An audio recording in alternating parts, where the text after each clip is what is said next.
Hello wrestling fans.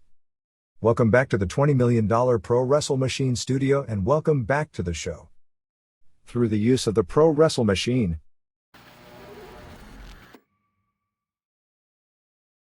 August 18, 1997 Wrestling Observer Newsletter. WCW Road Wild Pay-Per-View. Shinya Hashimoto All-Time Drawing Card. Sabu beats Funk in Barbed Wire Match, more. By Observer Staff. With pay-per-view shows coming with such frequency, there are going to be good ones and bad ones. The industry is moving at such a ridiculously frantic pace that there is no time to savor the good ones or dwell on the bad ones, because for the most part by the end of next night, they are already old news. WCW's Road Wild was one of the bad ones. That in itself isn't a big story because WWF and WCW have their bad ones. But the reasons why are a huge story. There have been inner demons festering within WCW during this period of outward success. We know about the good and often great ratings, the best house show business in company history, and a talent pool with depth when it comes to both marketable names and those who work at a world-class level that would be the envy of virtually any wrestling promotion in the history of the industry. We also know about the egos involved, and the problems that entails. The failure of Road Wild as a show points more to the problems with egos and decision-making than to the poor show as a measuring stick of where the promotion is today. To start with, there's the very concept. The Sturgis Rally is a big deal to biker enthusiasts around the country. It doesn't mean crap to anyone else. The idea of doing a show on location outdoors near the mountains in front of the bikers was a novel concept last year, much like the beach show in Los Angeles in 1995. As a concept, it failed like the beach show, but every time you take a new chance in this business, you take the risk of it failing. But since it gave those in charge of the company and some of the top wrestlers a chance to ride their Harleys from Detroit or Minneapolis to Sturgis for a week, which apparently is more akin to their leisure time than riding waves, it was done again. WCW is in a lot different situation than it was in 1995. Today in any major market, a WCW pay-per-view event will, between ticket sales and merchandise, gross from a low of $150,000 to a high of around $300,000. So doing a free show is basically giving away the opportunity for a tremendous amount of revenue. One can argue that Eric Bischoff turned the profitability of the company around far more than that, and doing shows that are fun for the boss and a few of the boys that like to ride and hang out in that atmosphere is just a perk of the company's success. But the show suffered for it. The whole situation, with the ring on a platform, limited greatly the out-of-the-ring antics and flying moves because the ring itself was elevated so much higher than the ground and made the risk factor such that a lot of out-of-the-ring antics weren't even attempted. This hurt the excitement of the matches last year, and this year did so even more because most of the high flyers were kept off the card since their talents couldn't be used properly. And that handicap was already going to take the work rate down a couple of notches. Luckily for WCW, the live crowd, something of a problem last year, wasn't much of one this year. Well, at least until the end of the show, but that has been consistent with a lot of crowds with a lot of promotions ever since television not so subtly encourages them. The end of a show signifies the time they have free license to throw objects to their heart's content at the performers. Hulk Hogan got a rock thrown upside his head, and had to call an in-ring audible, and shielded his head with the title belt as he and his cohorts changed the title change celebration to an indoor event backstage, while the befuddled announcers were left sitting there trying to kill time at the end of a show that was about 10 minutes short. But that was the least of the problems. Fact is, the crowd was totally different than expected. It was more wrestling fans than bikers with nothing to do. Harlem Heat, the biggest heels on the show last year because of their skin color, got no racist heat at all. Hulk Hogan, the big babyface last year because virtually nobody in the audience even knew about his turn, was a total heel this year. The crowd knew the storylines and reacted, most notably when it comes to the Jeff Jarrett/Steve McMichael stealing the wife storyline. Road Wild was ruined before it ever started. The setting was strike one. The backstage maneuvering was strike two. And the result of that maneuvering, the lame hastily put together finishes up and down the show, were strike three. Booker Terry Taylor had put together a show and subsequent bookings for the next couple of months built around three title changes on this show: Chris Jericho to regain the Cruiserweight title from Alex Wright, the Steiners to finally win the tag team titles from Kevin Nash and Scott Hall, and Hulk Hogan to regain the WCW heavyweight title from Lex Luger. The fact that some fans knew this ahead of time, which has caused WCW and other promotions in the past to change long-term plans, had absolutely nothing to do with the fact two of the three never took place. And the result that there are cards booked with matches that make no sense and will likely have to be redone. What exactly happened wasn't clear, The belief is that Hall and Nash went to Bischoff and told him that they thought there had been too many title changes of late and it was ruining the credibility of the titles. At least that's where everyone was placing the blame. On the surface, they have a valid point. Bischoff agreed, which may have been the correct thing to do. The problem was, if that was the case, it needed to have been done before all the plans were made. And the fact that it was Hall and Nash who came to that conclusion at the same time they were going to drop the titles does give that viewpoint something of a conflict of interest. The whole idea beforehand for Hall and Nash to lose the titles was to then put them into singles programs, with the Nash Giant program thought to be a potential big moneymaker.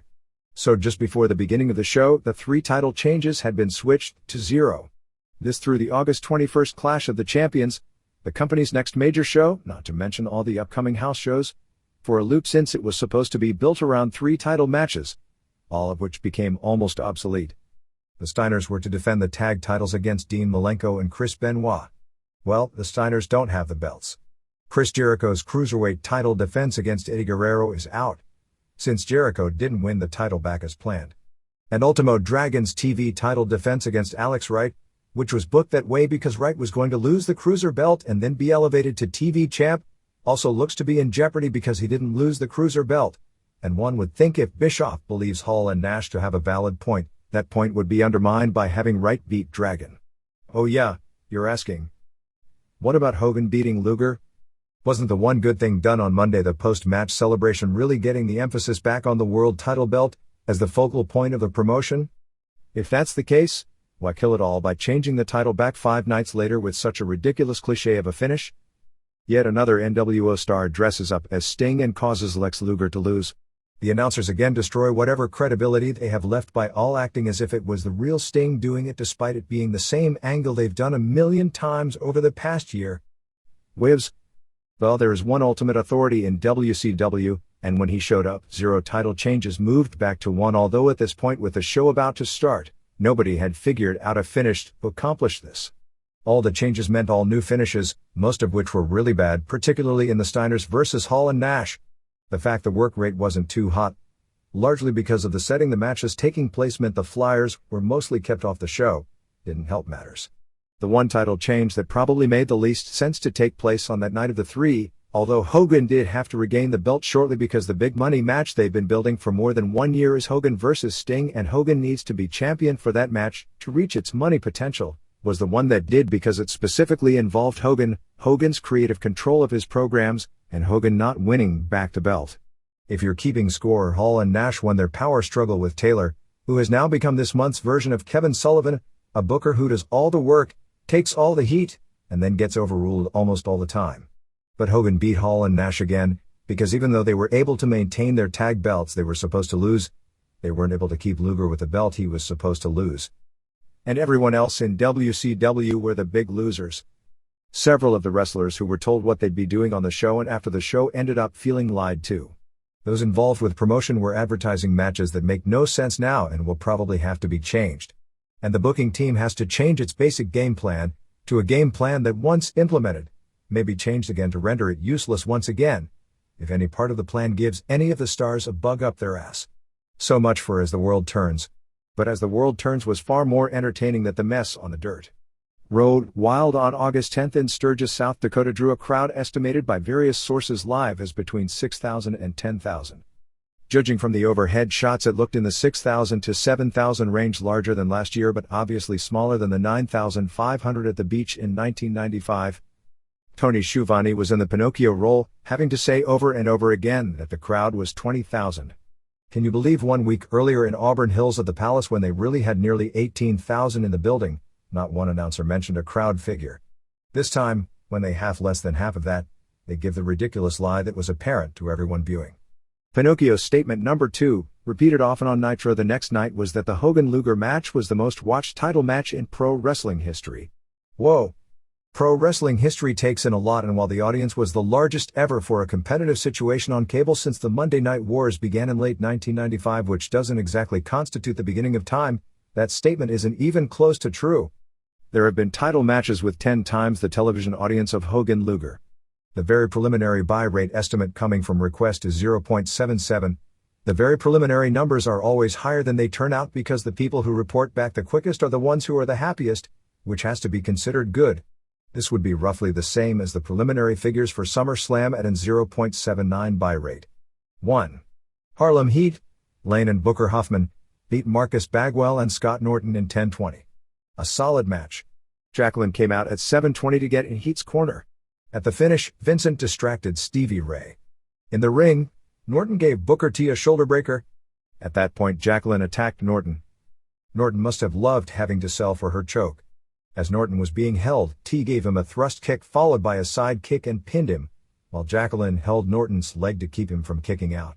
2 1/4 stars. 2. Conan, Charles Ashenoff, pinned Rey Mysterio Jr., Oscar Gutierrez, in 10:56. Originally this was to be a long match, but Mysterio Jr. explained that his knee wasn't up to it, so it was cut way back. From the standpoint of working a cohesive storyline and most missing moves while telling it, this was the best match on the show. It was mainly Mysterio Jr. doing a few basic flying moves which Conan sold, then selling his knee. This was actually the type of match Conan works best in, because it was mainly him using submissions and he's got a wide arsenal of unique ones. Conan tore up Mysterio Jr.'s mask.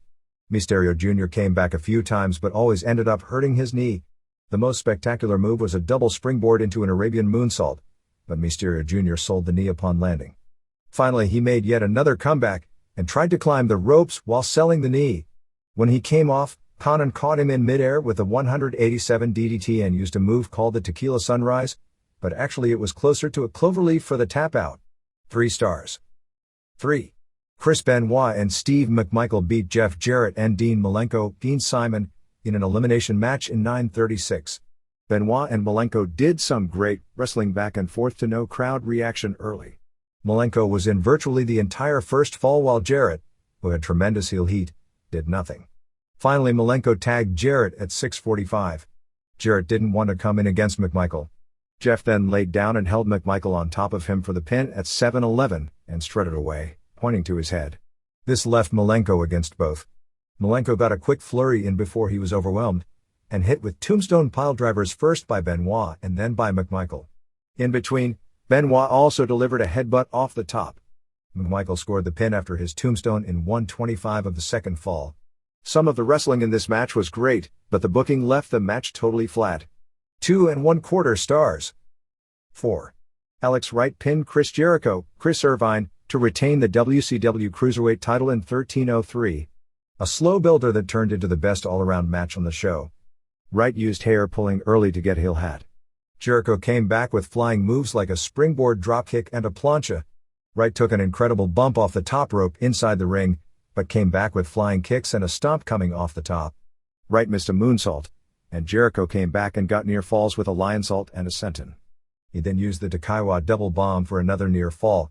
As he was on the top rope, Wright fell into the ropes, causing Jericho to lose his balance and crotch himself. Wright used a superplex. Finally Jericho went for a rolling reverse cradle, but Wright reversed the move and held the trunks for the pin. 3 stars. 5. Ric Flair, Richard Fliehr, pin 6, Sean Waltman, in 11:06. This was a sad day to be a Ric Flair fan. A day when Hulk Hogan was a better worker than Flair, and not because Hogan was any good. Six worked hard to carry Flair, but Flair just didn't have anything. Match was slow early and didn't have much heat. Flair was selling moves that were missing. Finish saw Six run into the corner for the Bronco Buster, but Flair stuck his foot up and basically caught Six in the groin, and then pinned him with his feet on the ropes. 1 1/4 stars. 6.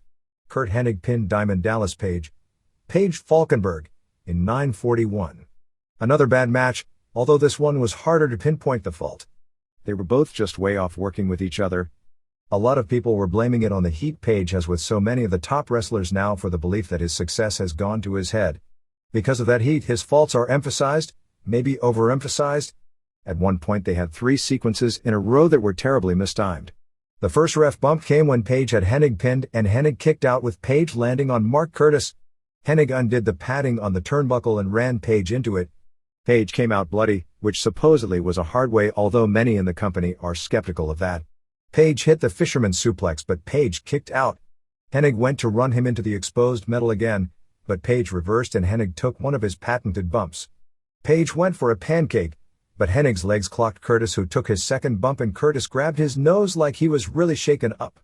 Flair did a run-in only to get hit with the diamond cutter, which gave Hennig a chance to use the fisherman suplex again.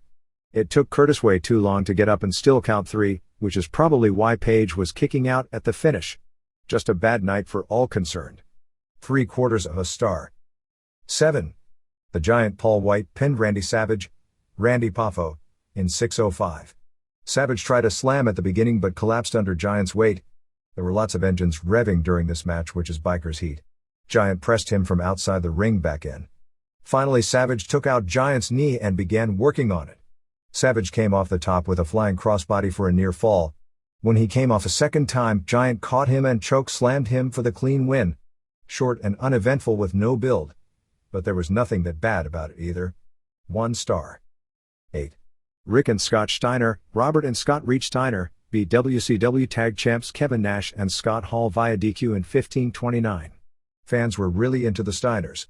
Coming out on bikes didn't hurt their cause. Typical Steiners match in the beginning with them coming out strong.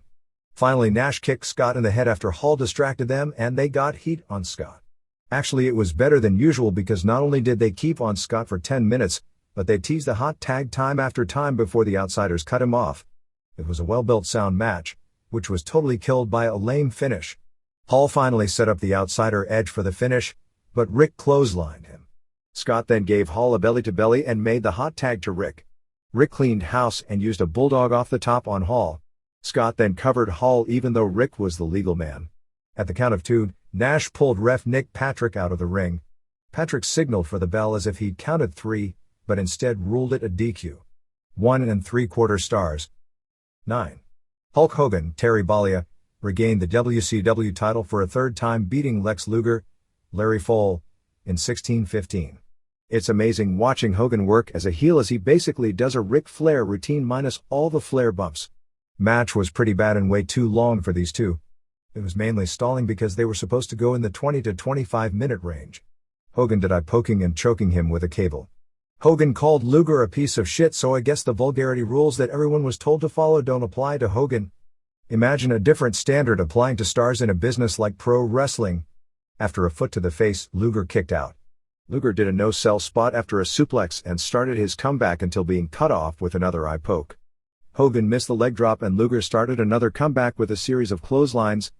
At this point, Bagwell 6, Vincent and Kevin Nash came out to be bumped around by Luger. As Luger went after Nash, the latest bogus sting, this time being Scott Hall, came out and hit Luger with a baseball bat, allowing Hogan to get the pin.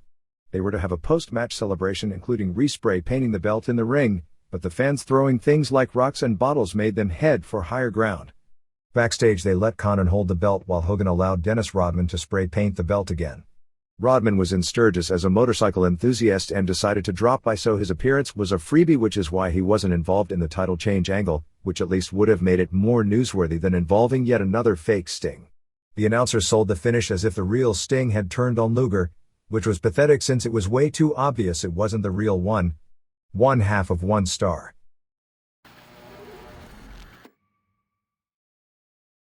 Shinya Hashimoto solidified his unique all-time drawing power record with his headlining a sellout crowd of 43,500 at New Japan's first show ever at the Nagoya Dome on August 10. The show, entitled The Four Heaven in Nagoya Dome, set the all-time attendance record for any event in the new building that opened earlier this year, and easily was the largest crowd and gate ever for pro wrestling in Nagoya. It was the 8th time that Hashimoto has main evented a major show that has drawn in excess of 40,000 fans. Actually, he's headlined 9 shows that have drawn more than 40,000, and more than $3 million live, both figures that are likely unsurpassed in pro wrestling history. The latter figure is unquestionably the case and the former is most likely. This isn't to label Hashimoto as the all-time greatest drawing card in pro wrestling history, although that record alone has to put him on at least the list as one of the most successful when it comes to drawing money on big shows, in that he's been the man on top while New Japan Pro Wrestling has drawn the most consistent big houses in the history of the industry. It also beat the crowd that K1, which right now is a more popular promotion than New Japan, drew in the same building 3 weeks earlier for its first ever dome show. Hashimoto retained the IWGP Heavyweight title from Hiroyoshi Tenzan, who replaced an injured Masahiro Chono in an announcement made just 1 week before the show, in the main event of a show that featured 2 title changes. Kensuke Sasaki and Kazuo Yamazaki won the IWGP Tag Team titles from Manabu Nakanishi and Satoshi Kojima, and Shinjiro Otani captured the 7-belt J-Crown title for the first time in an upset win over El Samurai. The show was reported to us as being very good, with only 2 of the 9 matches not being at least good matches. No gate figure was released at press time, but it was almost surely more than $3.5 million, and merchandise sales looked to be huge as well.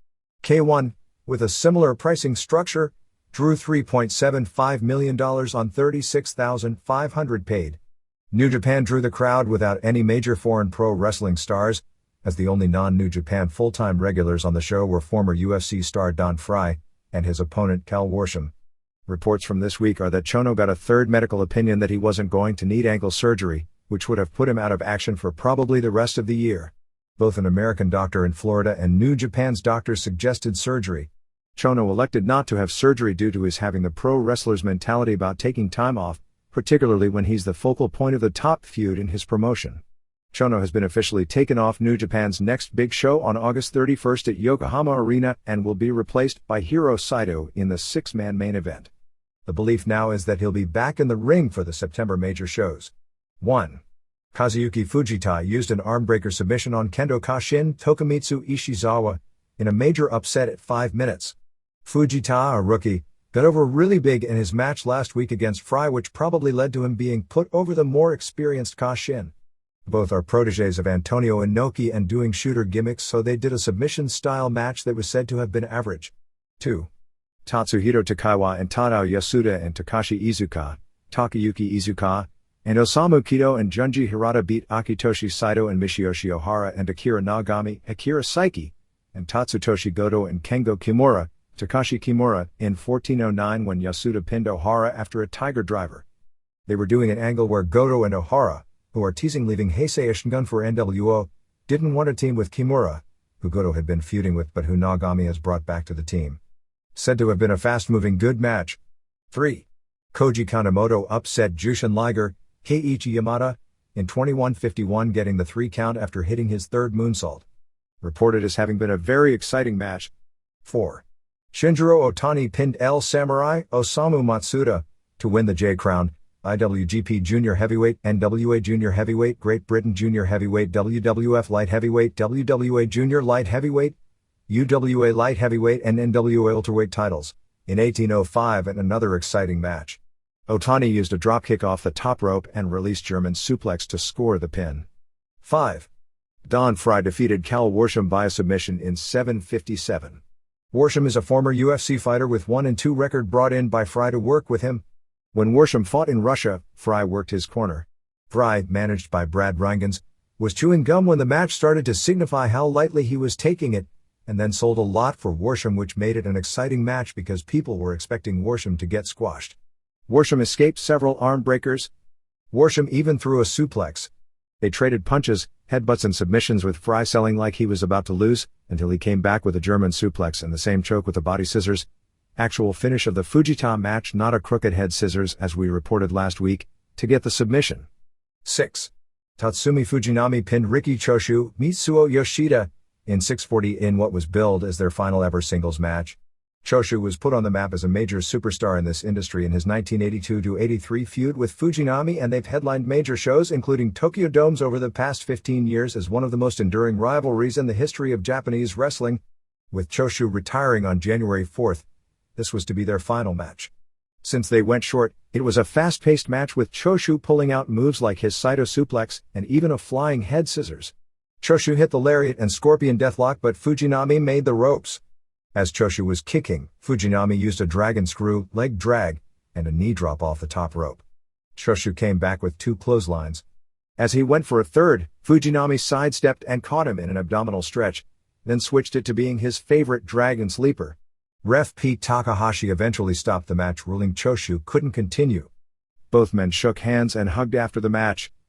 Said to have been a good match. 7.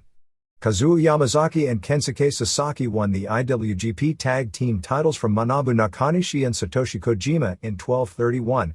Finish saw Sasaki, who is getting the super push as the next Riki Choshu, use his wife's trademark Northern Lights bomb for the pin on Nakanishi, while Yamazaki kept Kojima at bay with an arm breaker. Match was said to have been only so-so because Nakanishi looked bad. 8.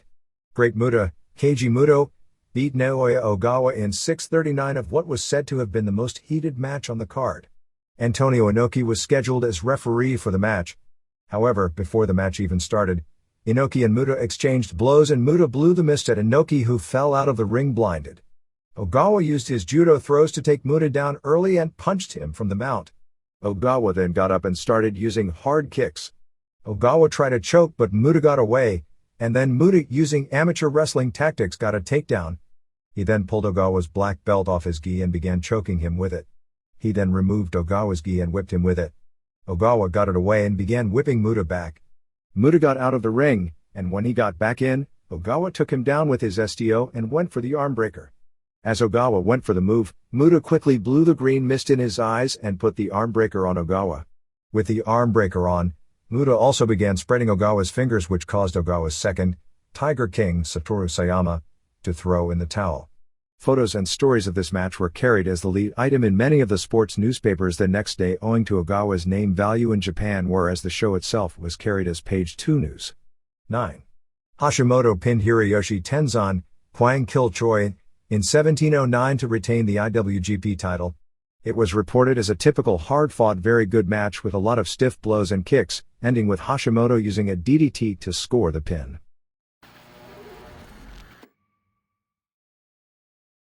In what apparently was among the most gruesome matches in the recent history of American wrestling, Sabu captured the ECW heavyweight title for the first time, beating Terry Funk in a barbed wire match on August 9 at the ECW arena before a packed house of about 1,400 fans. The last-minute change was apparently to shake things up for the August 17 Hardcore Heaven pay-per-view show, which will now be headlined by Sabu, Funk and Shane Douglas in a three-way dance for the title in a rematch of one of the most famous matches in ECW history. With Sandman out of action, although he will be at the pay-per-view and likely will participate in some sort of an angle, it left Sabu without an opponent, so he was inserted into the match before the title change took place, although the title change will likely be the public explanation as to why he was put in the match. Both wrestlers along with manager Bill Alfonso were covered with blood by the finish of the match. Most of the cuts were blade-induced, including it being obvious that ref John P. Moore was slicing up Sabu's back after it would hit the barbed wire. The most serious looking of the injuries was Sabu going for his leap off the chair into the spinning hip into the corner, and Funk moved and Sabu's arm was ripped to shreds in a sickening manner, and he reportedly received 75 stitches after the match backstage, but didn't go to the hospital afterwards. Sabu quickly screamed for Alfonso to get some tape, and Alfonso ran to the back and brought back tape. Sabu was actually taping up the wound while selling for Funk's offense. At another point, Sabu crotched himself on the barbed wire. The finish saw both wrestlers tied up together in the barbed wire after Sabu had leg dropped Funk through a table, due to outside help from Rob Van Dam, and scored the pin. Tommy Dreamer also got involved, hitting Van Dam with a garbage can lid.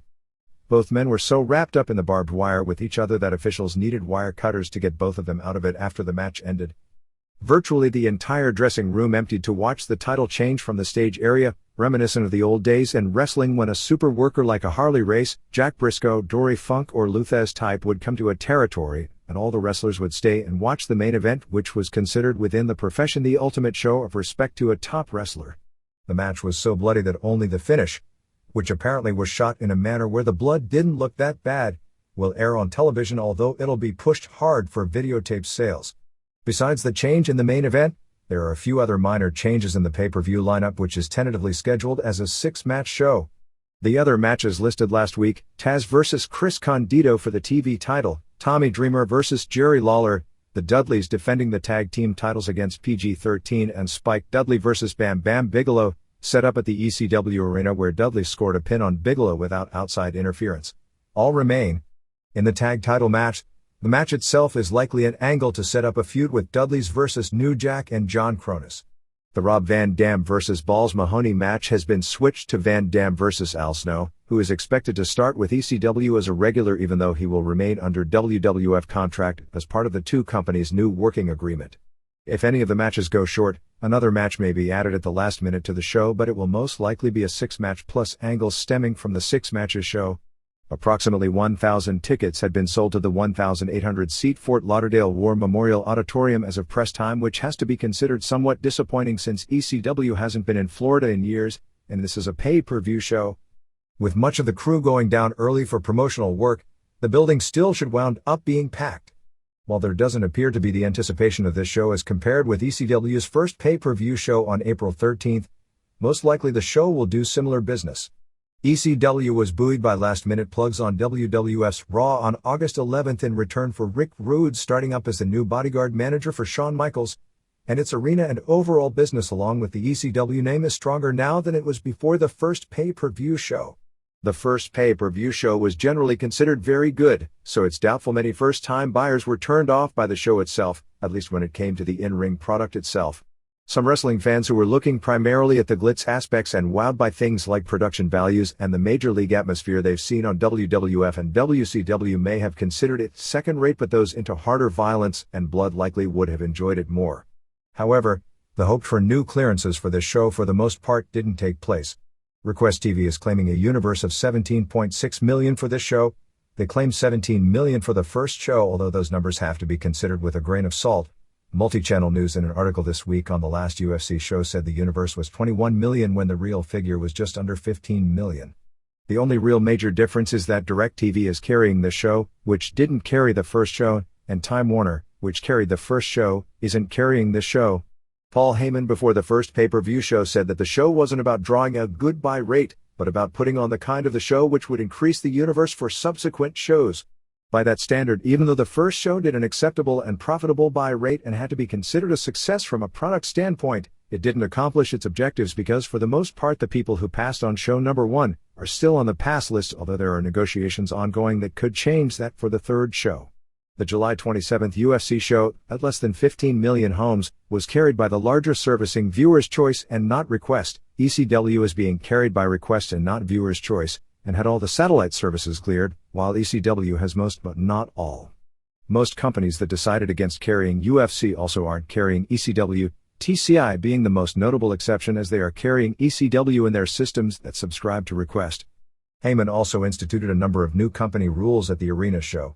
The main ones were there can be no wrestling or fighting over the guardrail unless specifically authorized, there can be no fighting near tables or using tables unless specifically authorized, there can be no using the house mic during the show unless specifically authorized, there can be no crotch shots of any kind unless specifically authorized, and there can be no touching of fans under any circumstance. There are several likely reasons for the changes.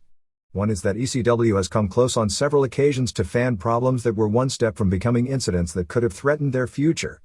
ECW is under major pressure from Request to not have any incidents garner negative publicity for the company, or Request's deal to carry the pay-per-view would be in jeopardy. In addition, in the case of the tables and crotch shots, Heyman will continue to use those spots but lessen usage of them to attempt to make the spots mean more. Wrestlers in all U.S. promotions use not only low blows, but crotch shots on the ropes because they are the one move almost guaranteed to get a response from any crowd, but then that leads to wrestlers relying on them and they lose their value when it comes from using them in angles and finishes. Heyman's own background from Memphis in 1987, where they drew several huge houses based on one crotch shot angle, and used Dreamer in several of those in recent weeks, plus used it for a finish where Spike Dudley beat Bigelow at the arena, once to protect the spot. Ditto the tables. The fighting in the crowd and touching fans is more a response to problems of late that needed to be addressed because they were happening too frequently again, rather than changes made for booking reasons.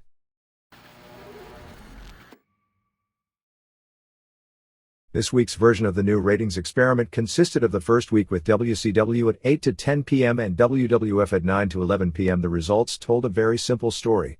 WCW did great in the unopposed first hour, won by a strong 3.85 to 2.55 in the head-to-head hour, and handed WWF a great lead-in for the third hour where WWF did a 3.35 rating, going against a 1.88 for a replay of the first hour of Nitro on TNT, its best hour in a long time. If anything, the message this sends to WCW based on this week and the big numbers for the previous week's 3-hour show is that 3-hour weekly shows look to be the answer. It may not be the answer a lot of people want to hear, but you can't ignore the numbers in a ratings-driven business. How quickly and if that will be implemented will be this week's story. Even with handing WWF the lead-in, WCW won by a wide margin, but WWF is also in a position where if it backloads its biggest angles for the second hour, which no doubt it will do, they'll have a larger audience watching than before unless WCW makes the move to go to 3 hours weekly. Overall, Nitro did a 3.80 rating, 3.75 first hour, 3.85 seconds hour and 6.45 share to Raw's 2.95 rating, 2.55 first hour, 3.35 seconds hour, and 4.83 share. The combined 6.40 rating for the head-to-head hour would be the second largest combined rating ever, trailing only last week. The Nitro replay, which grew substantially in the second hour, so the WWF's Raw ending proved to be a strong lead-in for its second hour but overwhelmed its first hour, wound up at a 2.05 rating and 3.84 share. Figures well down from last week's record despite the theoretically better time slot. The quarter hours really didn't tell anything other than the overall message. WCW grew in the first hour, peaking at a 4.1 for the final quarter with the end of Malenko-Jarrett, a Flair and Hennig interview in the beginning of the angle with Giant being arrested and Bischoff and the NWO interview. WCW remained in the 3.8 to 3.9 range for the entire second hour against WWF. WWF was 2.5 to 2.6 the entire first hour, then immediately jumped to 3.3 when Nitro ended and they opened with Owen Hart and Bulldog vs. Patriot and Shamrock. They basically stayed steady until a 3.6 peak for the Michaels vs. Mankind match.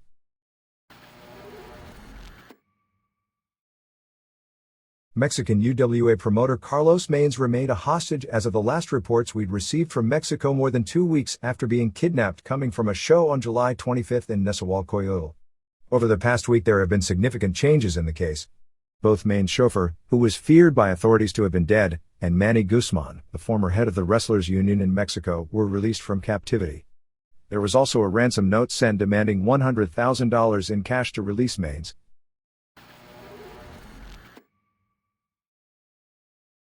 John Peretti and Donald Zuckerman's International Wrestling Forum, IWF, will be the latest addition to the pay-per-view schedule with a show set for October 11th from Sioux City, Iowa. The two former partners in the now-defunct Extreme Fighting Championships have started a new shoot company which will ban all striking, thus likely remove most if not all the political opposition to the show and also much of the casual viewer interest, and thus the emphasis will be on wrestling positioning and submissions. By eliminating all striking, the shows will be even tamer and more technical than Pancrase, which started strong but eventually failed on pay-per-view last year. Proponents of IWF will say that the difference between it and Pancrase is that it will be 100% shooting, whereas Pancrase was a combination of both shooting and working, although to the masses, they wouldn't know any better, and if anything 100% shooting but without striking would be a harder sell than adding some theatrics to contests for fan interest. The show is scheduled just 6 days before the next UFC, although IWF will likely be available in almost the entire pay-per-view universe since it won't be controversial. USA Wrestling, the governing body for amateur wrestling, is sanctioning the group which was the loophole cable companies that banned UFC and EFC stated about their inability to get sanctioning from outside organizations. There will be 5 weight divisions, 139, 159, 179, 199 and 200 plus. On a point system which has yet to be finalized implemented, which would likely be a mix of sport jiu-jitsu and sport wrestling point systems. The first pay-per-view show will have 7 matches, and names mentioned having committed to the show are names from the NHB world including Tom Erickson, Igor Zinoviev and former Olympic gold medalist Kenny Monday, along with Greco-Roman champion Dennis Hall and jiu-jitsu champion John Hawk. Our annual Hall of Fame issue will be coming in 2 weeks.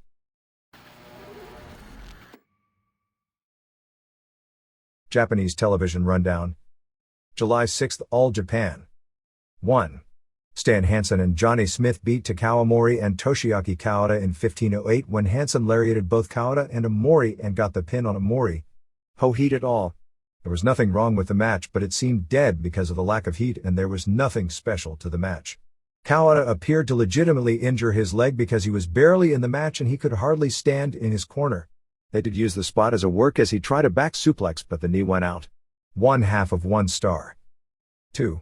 Steve Williams and Gary Albright and the Lacrosse beat Kenta Kobashi and Johnny Ace and Monokia Mossman in 9/12. This was a short but hot match. At one point Kobashi and Ace did a combination powerbomb and Ace Crusher on Williams. Kobashi got near falls using 2 German suplexes on Albright. Williams used a Dr. Bomb on Ace on the floor. Mossman looked good, particularly his kicks, but also looked green in spots. Finish saw Williams pin Mossman with the backdrop driver. 3 stars. July 13, All Japan. 1. Hiroshi Hase and Daisuke Ikeda beat Tsuyoshi Kikuchi and Kentaro Shiga in 1955. The work was above average, but again heat was non-existent. The highlight was Hase doing 26 reps on the giant swing with Kikuchi. Hase's work was solid, but he did nothing spectacular and wasn't on the level of his prime when he was top 5 in the world. He ended up using the Uranagi and Northern Lights suplex on Shiga for the pin. 2 1/4 stars. 2. Kobashi and Ace and Mossman beat Kawada and Tao and Yoshinari Ogawa in 2018. Only the second half of the match aired on television. Again, almost no heat, but Kawada and Kobashi worked well. Mossman didn't look nearly as good as in the previous week, which took the match down a notch, but he still throws some great kicks for an American. Finish saw Kobashi hold Ogawa in the air and Ace come off the top with a lariat for the pin. 2 1/2 stars. July 20th, All Japan. 1. Misawa and Satoru Asako beat Jun Akiyama and Tamon Honda in 15-17. The wrestling was really good in this match, particularly for Misawa and Akiyama, but the lack of heat was evident again. Both the July 13th and July 20th shows were from the same building with an obviously older and totally subdued, to the point of comatose, audience. The work rate was good and it wasn't as if the fans acted as if they didn't like it, they just didn't react. Misawa appeared to injure his shoulder taking a DDT from Honda wrong. They did a series of near falls, but when Misawa tagged in, he hit the Tiger Driver out of nowhere on Honda, likely due to being hurt, so the finish was a bit flat. 3 stars. 2. Williams and Albright in lacrosse beat Hansen and Amori and Smith in 17-03. About half the match aired. Much of the match was working on Williams' arm and Williams did a good job of selling. Smith was easily the best worker in the match. Of course, there was little heat and the work was generally above average, with Williams pinning Smith after a backdrop driver. 2 1/4 stars. July 27th, All Japan. 1. Misawa pinned Tao in 2025 to retain the Triple Crown. In this match, Misawa really had Tao shine since he was doing the clean job at the end. They started out much faster than usual, with Tao using his Nagawa choke slam at the bell, using a dropkick and a tope followed by a power bomb on the floor. He also used a back suplex on the floor. This was another example of a match where Misawa's selling, which is the best in the business, made every move mean something. Tao went for his choke slam off the apron, but Misawa flipped in midair and landed on his feet and hit the forearm and the place went nuts. Unfortunately, the highlight spot of the match came in the first few minutes. Tao came back with a foot to the face off the top rope, and another Nagawa for a near fall. Misawa came back with his series of elbows. At another point, Misawa tried a German suplex off the apron but Tao blocked it holding onto the ropes. Misawa did use a Tiger Driver on the floor and in the ring used a rolling kick and another Tiger Driver for a near fall. He came off the top with an elbow, but coming off a second time, Tao caught him coming off with a choke slam, which was the finish when Tao beat Misawa last year. Tao went for a power bomb but Misawa turned it into a Hurricane Rana. Tao came back with high kicks and 2 German suplexes, dropping Misawa on his head but Misawa got his foot on the ropes to avoid the pin. Tao went for another choke slam but Misawa in desperation got up and his the elbow. Tao got another near fall with his dynamic bomb, same as Liger bomb. Misawa then came back with elbows, 2 German suplexes, a Tiger Driver and got the pin after a 3rd German suplex. Not a match of the year candidate but an excellent world title match. When it comes to quality of the big show main event singles matches, Misawa this year is like Shawn Michaels last year or Ric Flair in his best years in that every match is great and he'd had several match of the year candidates, although unlike Michaels last year, he hasn't had any dog matches between the great ones. 4 1/4 stars.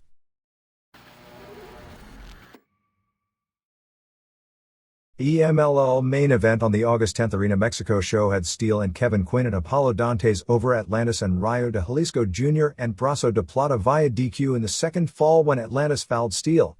During the second fall, Quinn walked out on his teammates after they accidentally nailed him and caused him to be pinned. Under real lucha rules in a trios match you have to either pin 2 men for the fall to count or pin the captain. Bestia Salvaje and Dr. Wagner Jr. and El Satanico beat Shocker and La Fiera and Mascara Magica when Salvaje pinned Fiera to win the second fall. They are clearly building to a Salvaje vs. Fiera hair match in September. Felino retained the WWA welterweight title beating El Hijo del Santo on August 6th in Celaya.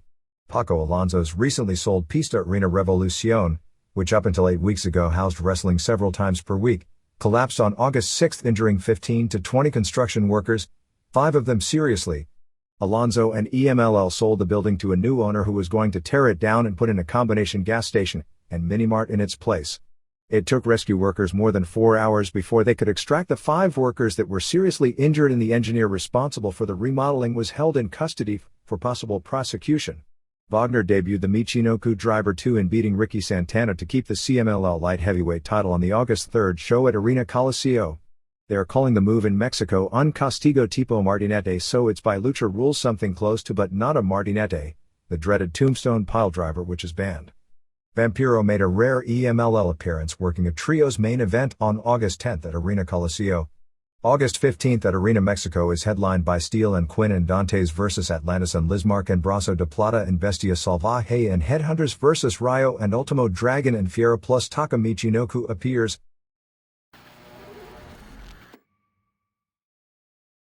Promo Azteca. Reports are that the weekend television show was the best in the history of the company. It was taped on August 1st in Xochimilco with 3 matches airing. Los Villanos 3 and 4 and 5 beat Torero and Skyd and Pantera in what was said to be a solid match. Jerry Estrada and Pirata Morgan and Juventud Guerrera and Pantera del Ring beat Mr. Aguila and Tarzan Boy and Zorro and Super Calo in what was said to have been a spectacular match, and the main event with Silver King and Dandy and Black Warrior and El Texano beating Conan and La Parca and Lismark Jr. and Hector Garza when Warrior pinned Lismark clean to start their feud off, which is expected to culminate in a masked versus masked match in September on The Big Show.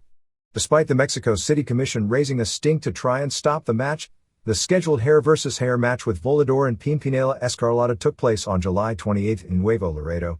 After the commission released in the newspapers that Volador was wrestling as Super Parca, and thus his losing a hair match would mean nothing since he's working primarily under a mask, Promo Azteca brought out Volador with another guy under the Super Parca outfit to attempt to get over that they were 2 different people. To make matters worse, after Escarlata beat Volador in the hair match before a reported huge crowd, Volador only got a partial haircut because he had been booked in another hair match on July 29 in Piedras Negras to Arandú, which he also lost and got the rest of his head shaved. Of the 4 major media outlets, 1 newspaper and magazine ripped the hell out of the idea of a masked wrestler going to another part of the country and losing 2 straight hair matches, while the others just presented the story without editorializing. Black Magic Norman Smiley starts here on August 25th. Tentative next Tijuana date is August 29th. The TV taping this week was on August 8th in Naucalpan with La Parca and Lismark Jr. and Tarzan Boy and Zorro vs Estrada and Warrior and Morgan and Pierroth Jr., Silver King and Dandy and Texano vs Villanos and Angel Azteca and Super Electra and Aguila and Calo vs El Brazo and Brazo Cibernetico and Damien and Pantera del Ring.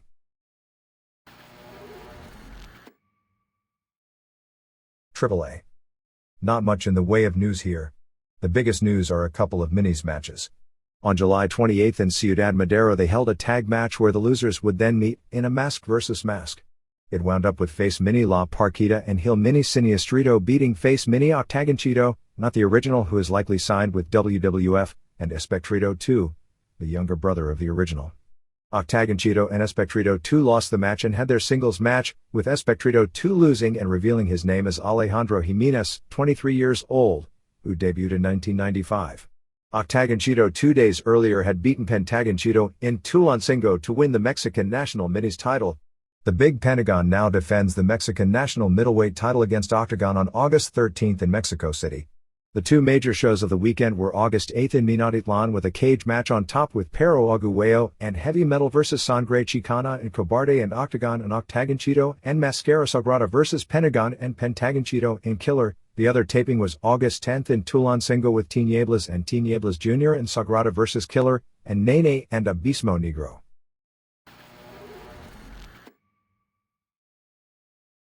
Japan. New Japan announced the following matches for its next show on August 31st at Yokohama Arena. Shinya Hashimoto defending the IWGP title against Kensuke Sasaki, Riki Choshu and Tatsumi Fujinami and Genichiro Tenryu vs Hiro Saito and Great Muta and Hiroyoshi Tenzan, Naoya Ogawa vs Scott Norton, Tiger King and Kunyaki Kobayashi vs Kazuo Yamazaki and Kendo Kashin. Shinjiro Otani defends the J-Crown against Koji Kanemoto and Jushin Liger vs Tatsuhito Takaiwa, with the winner of that match getting the next shot at the J-Crown. Aside from the Dome show, it was a quiet week in Japan. The biggest shows were All Japan Women on August 9th and August 10th at Korakuen Hall. The first night drew about 1,500 with a non-title tag match on top with Kyoko Inoue and Asia Kong beating Mima Shimoda and Etsuko Mita in 33-49. In matches among the top point getters in the Japan Grand Prix, Tomoko Watanabe beat tag partner Kumiko Maekawa, and Manami Toyota beat former tag partner Kaoru Ito. This put Toyota with 17 points, Ito with 16 and Watanabe with 15 going into the finals the next day. Ito ended up winning the Grand Prix to become the #1 contender for Kyoko's WWWA title as she beat Watanabe on August 10 to give her 18 points, while Toyota, who needed a win to win the Grand Prix and a draw to force a playoff, was pinned by Shimoda. Maekawa ended up third with 16 points while Watanabe and Shimoda tied for fourth with 15 points. In the main event, Kyoko Inoue pinned Kong in 26:54 in what was billed as their final ever singles match. Kong has already started working for other groups as she worked for IWA on August 8 at Korakuen Hall beating Emi Motokawa and for JWP on August 4 in Osaka beating Kandi Akutsu. AJW announced the complete lineup for its August 20 Budokan Hall show called Brightness. From the top, it's Kyoko Inoue vs Yumiko Hata for the WWWA title, Atsuko Mita and Mima Shimoda defend the WWWA tag titles against Tomoko Watanabe and Kumiko Maekawa. Asia Kong vs Manami Toyota, a Valley Tudo rules match with Kaoru Ito vs Kano Crystal, 4-minute amateur wrestling rules matches with Kyoko Hamaguchi vs Reiko Sumitani and Seiko Yamamoto vs Momoko Mikaitani, Ri Tamada and Yumi Fukawa vs Shark Tsuchiya and Crusher Maidamari from FMW, Shaparita Asari and Yuka Shina vs Genki Misae and Tiny Mouse. Momoe Nakanishi defends the All Japan Junior title against Emi Motokawa of IWA and Yoshiko Tamura and Miho Wakizawa vs Saya Endo and Nani Takahashi. They also have a major show on August 22 at Osaka Furutsujin with Mita and Shimoda vs Toyota and Kyoko Inoue, Maekawa and Hata vs Shinobu Kandori and Mizuki Endo from LOPW in something of a shooter-style match. Hata, Kandori and Endo were all in the first L1 tournament and Maekawa has done shoot matches under kickboxing rules. Ito vs Watanabe to determine the vacant All-Pacific title, Fukawa and Tamada vs Asari and Nakanishi. Tamura defends the WCW Cruiserweight title, remember that belt? Against Endo, Shina and Wakizawa vs Takahashi and Misae, and Mouse vs Miyuki Fuji. The Maekawa and Hata vs Kandori and Endo match will be a rematch as the teams will first meet on August 15 on the LLPW show at Korakuen Hall. The latest UFC fighter to make the jump to pro wrestling is Patrick Smith, 3-2 UFC record, 3-5 overall, best known for losing to Royce Gracie in the finals of UFC 2. Smith debuts on September 3 for Kingdom at Korakuen Hall in the main event against Yoji Anjo. Atsushi Onita was the guest star on the Japanese TV show Coach, playing the part of someone who disapproved of the wedding of his brother, so he began a chair-throwing brawl at the engagement party. The Fuyuki-gun promotion, which just opened earlier this year, officially folded after shows on August 5 and August 6. The August 5 show in Sapporo was a one-night tourney for the FMW six-man titles, which the Gladiator and Hisakatsu Oya and Mr. Ganasuke won, beating Hiromichi Fuyuki and Geto and Jado. Fuyuki and Geto and Jado had earlier in the show beaten the women's trio of Linus Asuka and Eagle Sawai and Shark Tsuchiya. Apparently they worked a straight athletic-style match because after the match Asuka was telling the press how happy she was that the men gave the women the respect to not work any comedy spots. Obviously business wasn't too good because after the show the next night in Asahikawa, Fuyuki announced he was shutting down the promotion because they'd lost too much money. The latest on Dan Severn and IWA is that Severn will be going on the September tour and has agreed to do 4 to 6 tours per year with IWA. However, he won't make the scheduled September 5 Korakuen Hall date against Daikokubo Benkei because it conflicts with a shoot match he has against John Dixon the same night in Baton Rouge, Louisiana, so he'll come in with IWA starting September 7 for about a week. Doug Gilbert, who wrestles as Freddy Krueger, is the foreign booker, and this week they brought in King Kong Bundy for the first time in Japan since around 1983 as the main attraction on the tour along with the Black Hearts, David Johnson and David Heath, and Leatherface, Rick Patterson. Great Sasuke is already back in the ring full-time with Michinoku Pro, which pretty much indicates his WWF deal has fallen through. Crowds for the shows are still pretty low. Still don't know the real story regarding Super Delphin. He apparently quit the promotion and is doing some sort of angle to where he's disappeared. Even if you call his family, they claim not to know his whereabouts. USWF shoot wrestlers Paul Jones and Adam Elias debut for Shuto on August 27. Jones faces Eric Paulson in a rematch of their draw on the last EFC pay-per-view show. Caught tapes of the June 20 Pancrase and July 22 Rings shows. Pancrase was typical Pancrase with mostly submission wrestling. The most interesting thing to me was an interview with Guy Mesger. Mesger in an interview on the TV show specifically talked about newspapers reporting that he contacted Rings and he claimed that they had contacted him to jump, that he hadn't contacted them, and that since he doesn't speak Japanese or live in Japan, it was hard for him to find out what is being said about him in the newspapers. It was interesting to hear someone specifically talk about the subject of being approached to jump to a rival office on a TV interview. The Rings show had an interesting interview where Masayuki Naruse, after winning his match, which was a shoot match over Wataru Sakata, said in the interview that the match was a shoot. 3 of the 6 matches on the July 22 Rings from Osaka, Naruse vs Sakata, Yoshihisa Yamamoto vs Mitsuya Nagai and Christopher Haseman vs Minoru Tanaka, were shoots. Yamamoto Nagai was a totally one-sided squash where Yamamoto took him down, beat him in less than 2:30, while the other 2 were more competitive, although the winners easily dominated. The other 3 matches were worked, and overall it was another really good card. Tsuyoshi Kosaka vs Gram Zazo was a good work shoot, since Kosaka has really come into his own as a worker over the past 6 months to where he can carry a green amateur wrestler to a good match. Akira Maeda vs Hansa Nyman was really bad. Maeda can still have a good match if they limit it to mat work, and he has a good opponent like Folk Han or Kiyoshi Tamura because he knows the moves, transitions, and psychology. But his kicks are so slow and he looks so out of shape that when he faces primarily a striker like Nyman, the match is awful. The highlight of the show was Tamura vs Bitsade Terriel, which was a world-class performance by Tamura.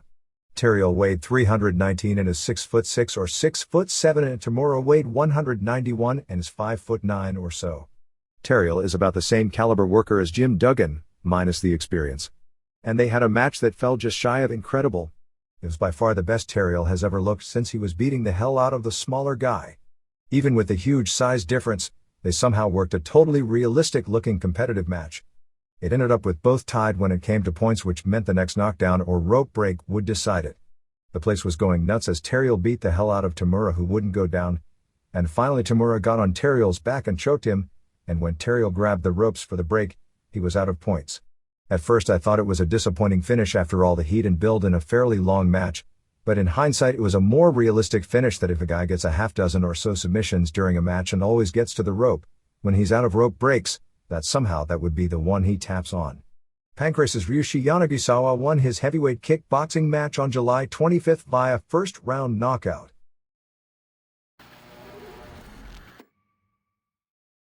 USWA Lance Russell, 71, the host of the area television show for most of the past 4 decades and also host of the Wrestling Observer Hotline, was rushed to Baptist East Hospital in Memphis on August 12 for quadruple bypass surgery on August 13.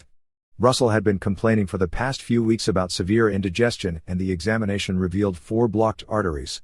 When the TV show in Memphis gets moved to its new midnight time slot, it'll also be cut back from 90 minutes to 60 minutes. 2 title changes on the August 8 show in Memphis before about 350 fans. Stephen Dunn and Flash Flanagan won the tag titles from PG-13, JC Ice was back. The finish saw Dunn and Paul Diamond fighting over the hubcap, and in the backswing Ice ended up getting hit with it and pinned. PG-187 also had interfered in the match. Dutch Mantle, as expected, won the unified title from Jerry Lawler in a match where he put up his hair and beard and all the hair on his body. It wound up with Doomsday, not sure who, but it appeared to have been former area wrestler Johnny Rotten since Glenn Jacobs has left, Brian Christopher and Rod Price all involved. Price tried to hit Lawler with a chair while Doomsday and Christopher were brawling, but Lawler ducked and Mantle got hit. Lawler then hit Price with the chair. However, Blackjack Bradshaw showed up and clocked Lawler with a cowbell and Mantle pinned him. The other top match saw Doomsday keep the USWA title in the triangular match against Christopher and Spellbinder. Christopher first pinned Spellbinder, but Spellbinder stuck around and tripped Christopher, who was then pinned by Doomsday. Christopher threw a tempered tantrum in the ring to the point it appeared he was turning heel since he insulted the fans, but he helped Lawler out in the next match. On TV the next morning, Mantle showed up in a white limo with a police escort and 2 young women. Amazing how you can push yourself when you're the booker. Christopher did an interview saying he wasn't going to apologize to Doug Gilbert again since everyone could see when he DDT'd him it was an honest mistake. Mantle announced that he was forming Team Icon, consisting of himself, Doomsday, Price, and Bradshaw. Bradshaw then won a squash over jobber Buster Johnson, and Mantle made Johnson kiss his feet. They announced the next card in Memphis for August 31st. No matches were announced, but that date would mean ECW wrestlers would be available since ECW is off that weekend. Lawler said he was forming a team of his own and would have a big fat surprise coming.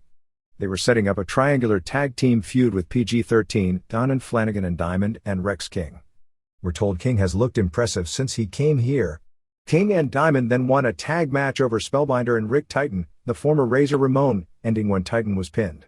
Mike Samples, now a face, wrestled Recon Barry Buchanan of the Truth Commission, which ended in a DQ when Recon knocked down the ref. TV Main was a tag title rematch said to have been a great match with PG-13 versus Dunn and Flanagan, ending when Diamond and King attacked both teams, and they brawled until the show went off the air.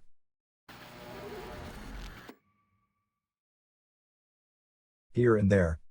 The World Wrestling Organization presented a show on August 10 in Watsonville, California, a small farming community about 45 miles south of San Jose in Northern California, before about 2,000 fans in a 2,500-seat outdoor fairgrounds setting. The crowd is amazing considering the size of the city, not to mention ticket prices, $25 and $19, as with the exception of one or two ECW events this year and some of Steve Nelson's shows, it would be the biggest non-WWF/WCW card of the year. It was a total Mexican show with everything in Spanish and the crowd predominantly Mexican Americans, with some area hardcore fans. Main event saw Conan and Mil Mascaras and Mascara Sagrada beat Yokozuna and Nikozuna, Sam Fatu aka Samoan Savage aka Tonga Kid, and the Evil Clown, Matt Osborne, when Mascaras pinned Clown with his flying body press in 13:03. Mascaras physically looks pretty good considering he's 59 years old, although it was a big much to take seeing him win a test of strength with a 33-year-old 340-pound Samoan like Nikozuna. This was probably Yoko's first match since he disappeared from WWF. He's lost weight from his WWF peak, but stories of him dropping 300 pounds are terribly exaggerated. He appeared to be around 650 pounds with his weight below the waist as much as ever, but his upper body wasn't quite as large as it was at the Survivor Series last November where he couldn't move. He still couldn't do much, but did bump big for Conan, which made Conan look like a superstar. Match was bad, but not as bad as you'd think given who was involved and the style clash. Also, Rey Mysterio and Silver King and Hector Garza beat Damien and Psicosis and La Parka when King pinned Parka in 1542. Even though Parka was a heel in this match and is a heel on WCW television, the fans still cheered him, obviously remembering him from his AAA days. Since Promo Azteca has never been on television in this area, Conan was also a total babyface and got the best face reaction on the show despite wearing the NWO outfit and doing his entire NWO gimmick. In this match, there was tons of heel outside interference from Cyclope, Natasha, another woman whose name I didn't get along with, American Wild Child, Ron Rivera, and it wound up with Conan doing a run-in and DDTing Natasha, and then Mysterio and Silver King both beat up the other woman as well. The other top match saw Cyclope and Juventud Guerrera and La Migra local wrestler Michael Modest beat Lizmark Jr. and Villano 4 and Super Calo in a lumberjack strap match. Both of those were good matches. Minis Espectrito and Jurito Estrada beat Ultimo Dragonchito and Astucia, a Tijuana wrestler who has never worked a Minis match before as he's about the size of a typical smaller Mexican wrestler, in a match not as good as you'd think. Damien did a great job of comedy on the show. It was something to see in the US just how good Silver King and Lizmark Jr. are as workers and then to realize just how little they can show in WCW. The tentative plan for WWO is to run shows on August 23rd at the San Diego Sports Arena and August 24th at the San Jose State Events Center. Jesse Ventura is close to signing a deal to appear in the 10 a.m. to 1 p.m. time slot as a talk show host on Fan in Minneapolis. Ventura had hosted a morning drive time radio show on rival KSTP until losing his spot last June. Ventura is still talking about running for governor of Minnesota on the Reform Party ticket. Speaking of Osborne, his Portland wrestling promotion debuted on August 2nd at the Aladdin, former movie theater, to a sellout crowd of 550 as Greg Valentine became the newly revived Northwest heavyweight champion, beating promoter Matt Bourne due to outside interference of Bart Sawyer. Former area headliners Colonel De Beers or William Ed Wiskoski, The Grappler, Lynn Denton, and Mike Miller are also part of the promotion, which is running weekly shows on Saturday nights. Another blast from the past, Lord Jonathan Boyd, was in the crowd and introduced in the ring. Don Koss and Buddy Rose are doing the television announcing as they produced a demo tape trying to get on TV. This is the first regular wrestling promotion in the state of Oregon in a few years. And more on Osborne. A few weeks back there was an internet rumor that he had died. Actually, this one springs up fairly regularly for some reason. So on a show on July 25th in British Columbia, they announced before the show that Bourne had passed away due to a drug overdose the previous week and rang the bell 10 times for him.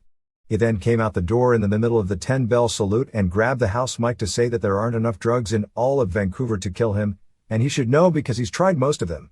USWF Shoot Wrestling on August 16 in Amarillo, Texas is using a women's match to determine its first champion with Lisa Hunt vs. Danya Biaria as the final match on a 23-match show. The co-feature has local favorite Paul Buntello challenging Dan Severn, plus there will be a 145-pound and under tournament. All Pro Wrestling runs August 15 in Hayward, California using Minis Ultimo Dragon Cheeto and Pierroth Tito. Special Events is running an all-women's show on September 20th in Thomasville, North Carolina with Reggie Bennett, Susan Green, Debbie Combs, Leilani Kai, Malia Hasaka, Candy Devine, and many others. In a local weekly in the Best of the Bay Area section, it said the best place to experience human gridlock while throwing tortillas at wrestlers was listed as the incredibly strange wrestling shows at the Transmission Theater in San Francisco. Ron and Brent West are starting up a weekly Saturday night promotion in Cleveland, Tennessee called United Championship Wrestling on August 23rd. Terry Gordy and Ricky Morton are scheduled for the debut show, and others who have been talked with about appearing on shows include Mike Golden, Ken Timms, Dutch Mantle, and Bill Dundee. Supposedly Ole Anderson has agreed to wrestle one shot for them, and Michael Hayes had agreed to work 2 shows as a tag team partner of Terry Gordy provided he got the okay from Vince McMahon. Clarification on the Billy Crystal / Andre movie. The movie, which is in production, was inspired by his friendship with Andre the Giant, but is not about Andre. It's about Crystal meeting a giant played by Gorge Murison of the Bullets who is being abused by promoters. There was a major stink regarding a show scheduled for August 9th in Astoria, New York. Tom Cosati booked the show and was advertising names like George Steele, Jake Roberts, Razor Ramon, King Kong Bundy, and others. Steele had been contacted but didn't agree to the date, while it's believed none of the others had even been contacted. The New York State Athletic Commission found out about the show, which they weren't aware of, and since the promoters didn't have a license, shut the show down on August 4th. However, they continued to sell tickets through August 7th before the commission threatened a fine and the show never took place. A half dozen or so ECW wrestlers that were scheduled on the MEWF show on August 10th in Dundalk, Maryland weren't there, including Axel Rotten, who has had a hand in the booking for the group. Feeling seems to be that ECW didn't want its wrestlers working for MEWF anymore.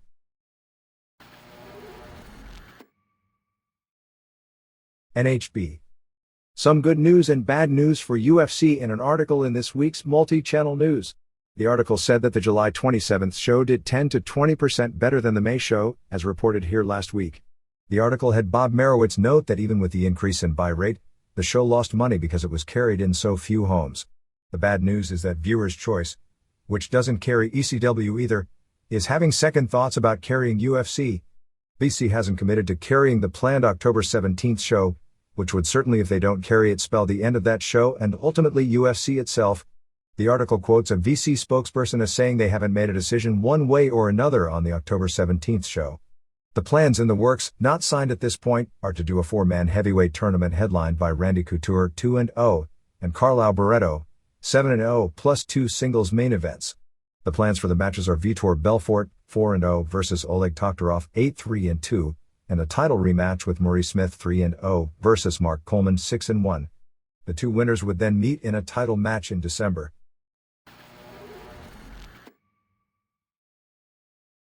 ECW. Besides the Funk Sabu title switch, the rest of the ECW show on August 9th was considered the best show as far as depth of match quality in a long time. Little Guido beat Pablo Marquez in the opener when Tommy Rich hit Marquez with the Rebel flag. Mikey Whipwreck pinned Luis Piccoli. During the match, Whipwreck did a Liger flip dive and overshot and hooked his knee on the guardrail, which caused him to land on his head. He was hospitalized but released and was back in time to watch the main event from the stage, but is believed to have suffered a concussion and injured his already bad knee. 150-pound Spike Dudley upset Bam Bam Bigelow using a headbutt to the groin, which is Heyman's way of pushing the low blow as the move that can stop anyone, plus setting up the pay-per-view match as a rematch. Chris Condito beat Chris Chetty with a double-arm superplex. Shane Douglas pinned Lance Storm with a belly-to-belly in a slow builder that ended good. Taz beat Al Snow, who will be a regular here and may be given a strong push as part of the working agreement with WWF. Snow has 11 months left on his WWF contract, and if he comes here as a regular and eventually gets a WWF release, he's likely to get a big push, and without a release is likely to get a lesser push. Originally he was supposed to start against Van Dam at the pay-per-view but came in early because Heyman wasn't able to get Brian Christopher to come in for this show, in a match based on a lot of mat wrestling that the fans didn't go for. Bubba Ray and D. Von and Big Dick Dudley beat Hack Myers and Axel Rotten and Balls Mahoney in a wild match. Myers, who lives in Daytona Beach, Florida, was in town and they put him on the show and the crowd reacted really well to him. Rob Van Dam beat Tommy Dreamer when Sabu distracted Dreamer. It wound up with half the dressing room emptying out for a brawl, with the New Jack and John Cronus cleaning house at the end. ECW is expected to do a 3-night swing in Tampa, Fort Lauderdale and Orlando in September, with Sports Channel Philadelphia for the most part being history. The only TV in the Philadelphia area is a lower power station and a 2 a.m. Friday night feed off the Prime network. The advance was well below the usual for the arena this time, but after announcing and building the entire TV around Funk vs. Sabu barbed wire for the title on the Friday show, they had a huge walk-up to pack the building. They also had a strong spot show crowd on August 8th in Warwick, Pennsylvania of 1,100 with a Funk Sabu match which Funk won. After the match, Sabu and Van Dam were scheduled to use the Rolling Thunder and put Funk through the table, but fans began throwing chairs. One of the chairs hit Sabu and more were coming. It threatened to get out of hand but luckily didn't, but Sabu and Van Dam had to get out of the ring before finishing the angle. On the TV show this week, Terry Funk did basically a heel interview for his pay-per-view match. The gist of the interview was a copy of what Bret Hart has been doing, with Funk saying that he likes the fans in Amarillo and Philadelphia but hates them in places like Pittsburgh and in Florida and started running down Floridians for supporting Dusty Rhodes. Funk did heel interviews before the Pittsburgh area shows since he was working with local wrestler Shane Douglas. Sandman was doing a lot better this week and is expected to do an angle at the TV taping on August 21st in Queens, New York, and his first time back in the ring is thought to be the first weekend in September in the Boston area. The Boston area shows were moved up from the weekend of September 13th to the weekend of September 6th because the feeling is that after much of the crew is going to Amarillo for the Funk show and staying for a barbecue the next night, that Paul Heyman figured it was better at that point to give everyone the weekend off wrestling. There will be no shows the final weekend of August because a planned Kentucky tour was canceled when the Northern Kentucky University president nixed the show. According to Steve Carl at ECW, in regard to the legal letters between ECW and WCW and the threatened lawsuit, Paul Heyman had a meeting with Eric Bischoff at a steakhouse in Orlando, Florida, and personally showed him a copy of Raven's contract with a non-compete clause. Heyman claims never to have gotten a letter from Nick Lambros asking for the contract, and ECW claims that even if he had, they were under no obligation to send a copy of the contract to WCW before Raven appeared on the Bash at the Beach pay-per-view show. Heyman denies that he specifically was ever on the WWF payroll nor that he's ever been paid even when he appeared on television as a performer for the WWF. He said that ECW was paid for its wrestlers appearing on the various Raw shows and the wrestlers themselves were then compensated by ECW, and that WWF also paid ECW a buyout for about 6 weeks when they brought in Too Cold Scorpio, but that neither ECW nor he have ever gotten a regular weekly check from WWF. The general feeling is that Mustafa won't be back. There was heat over him working an indie show with another partner as the original Gangstas. Spicoli also likely won't be back as heat had been building up with he and Heyman for weeks.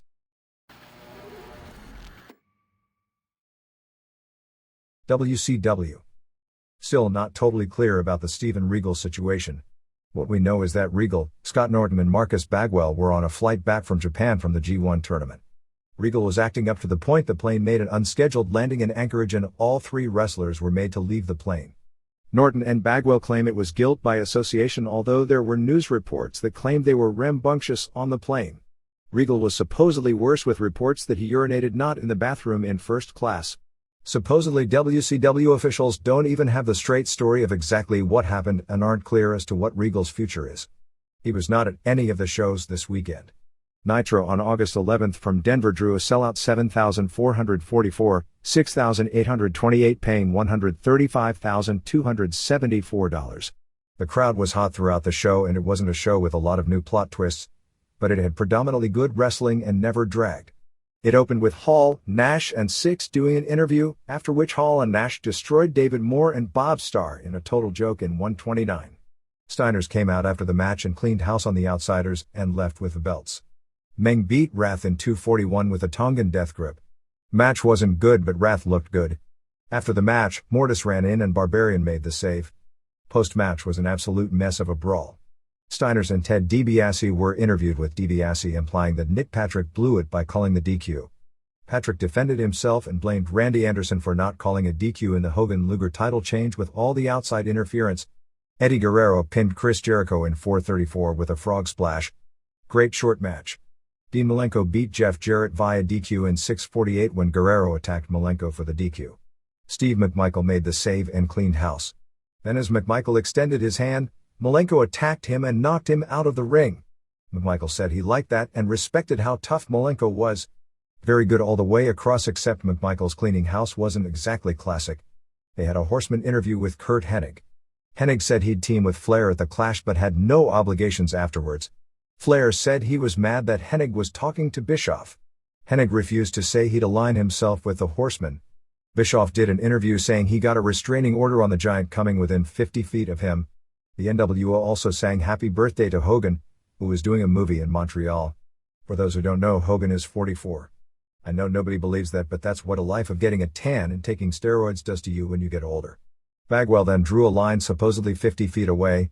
Giant came out and J.J. Dillon and Larry Zbyszko tried to keep him from crossing the line, but he did, and supposedly he was arrested.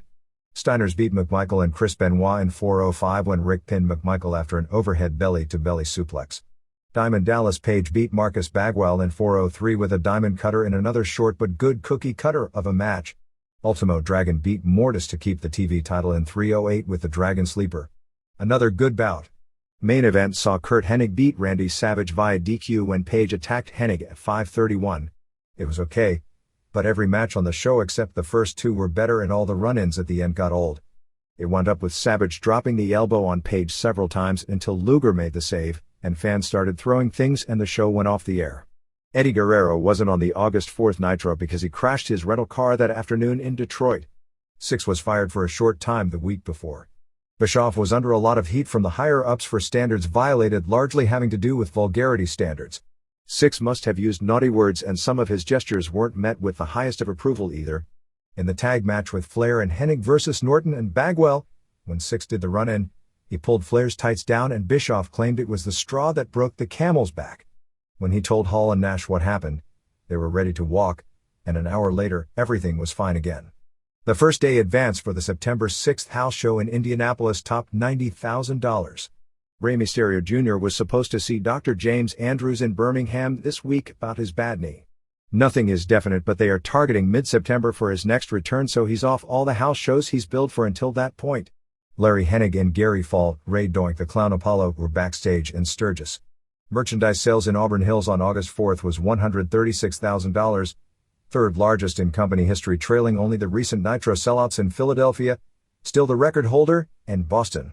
Weekend ratings saw main event at 1.3, Saturday night at 2.5 and Pro at 1.7. The voiceovers for Pro with Scott Hudson and Zbyszko were taped at 9 a.m. that morning in order to get the finishes from the pay-per-view on the show on Sunday.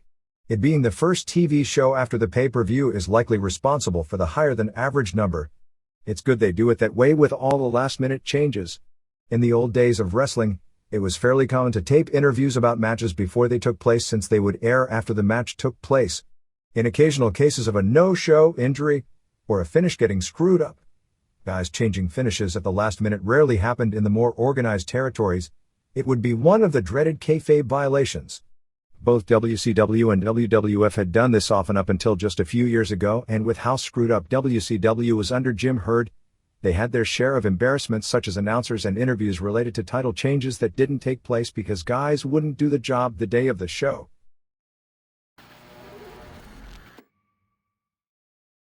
WWF.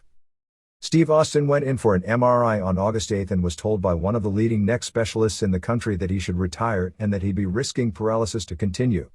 The MRI showed what's known in football as a stinger, trauma to the C4 and C5 vertebrae.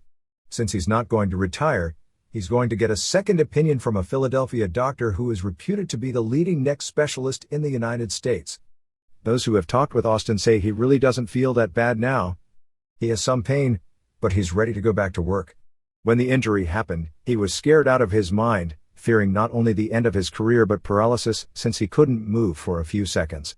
He will likely attend the weekend house shows, but it's questionable if he'll wrestle on them. WWF is going on the assumption he'll be back for the pay-per-view. Until he comes back, the plan is for the triangle main events of Bret Hart, Austin and Undertaker to be singles title matches with Bret vs. Undertaker. Ahmed Johnson's injury was diagnosed as not being a total ligament tear, but a re-aggravation of the previous injury.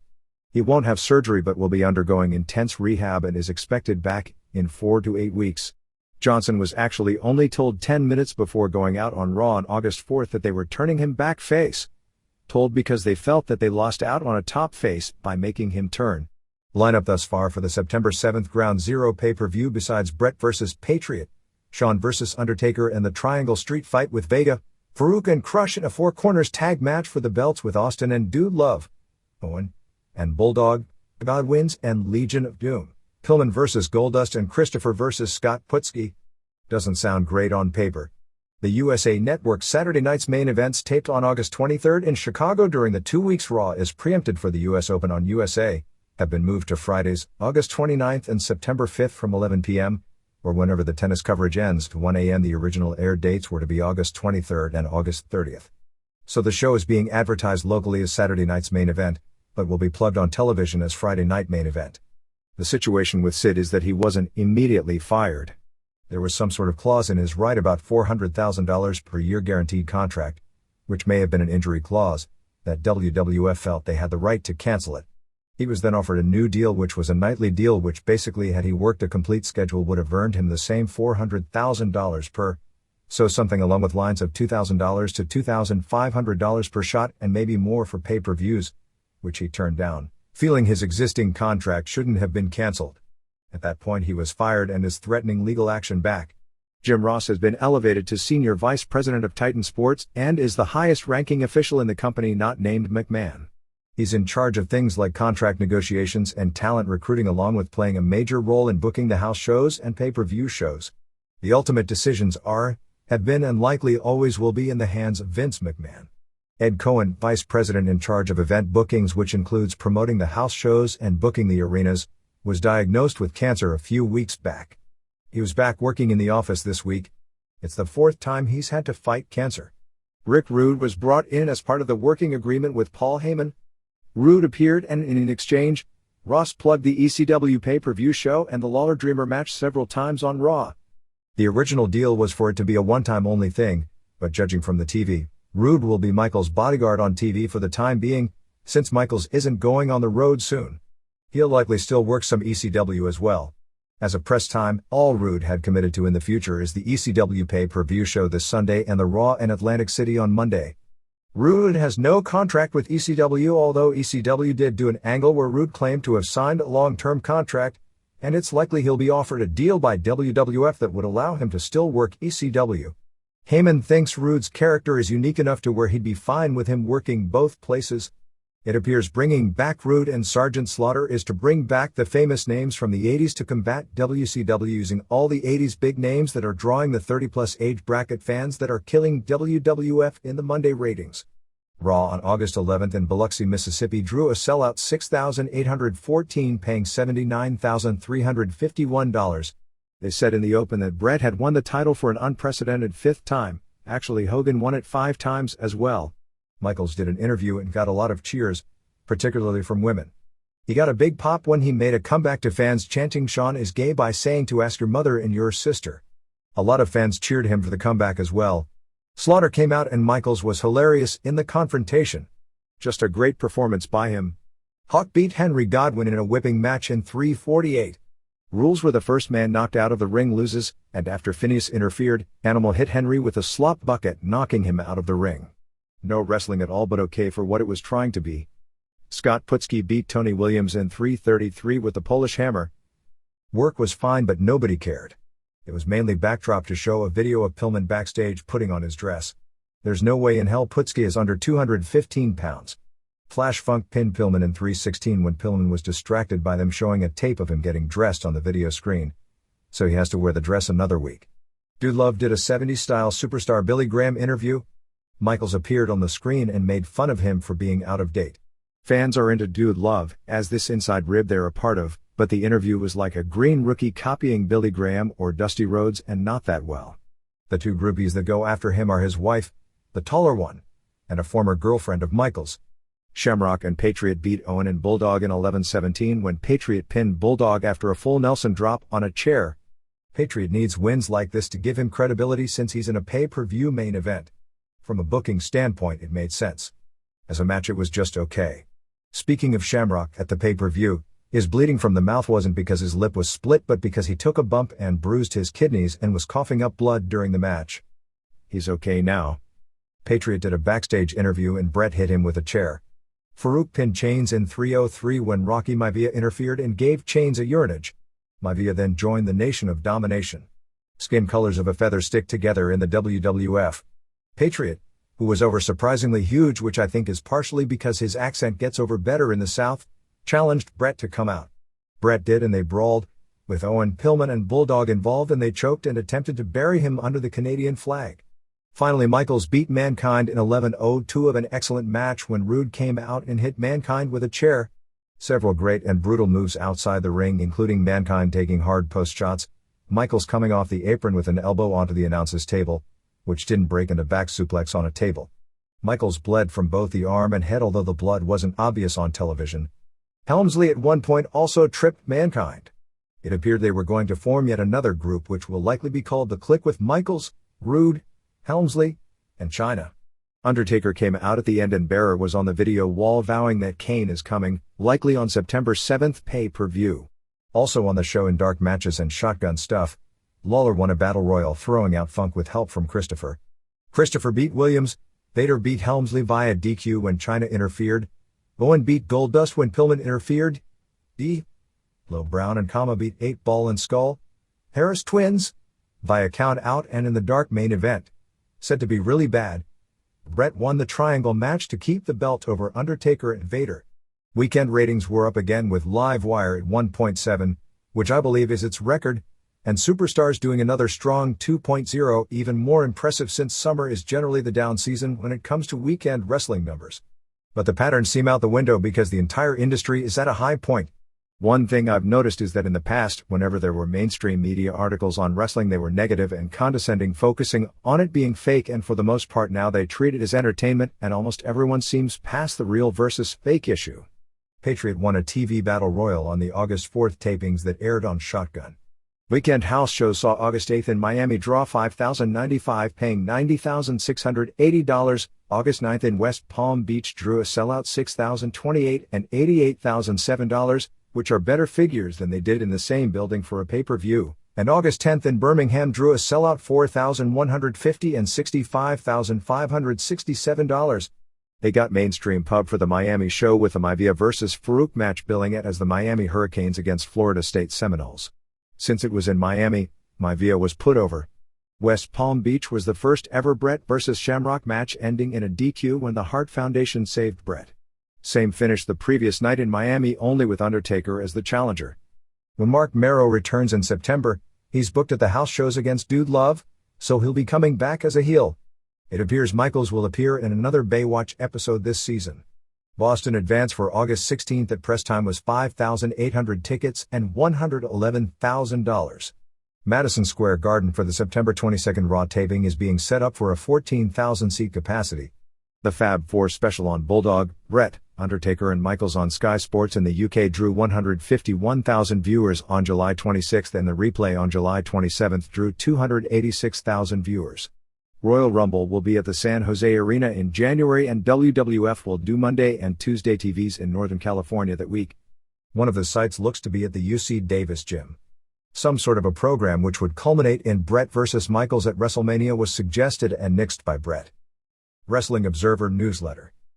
P.O. Box 1228, Campbell, California 95009-1228. August 18, 1997. This is the end of this program. I hope that you enjoyed it. See you next time.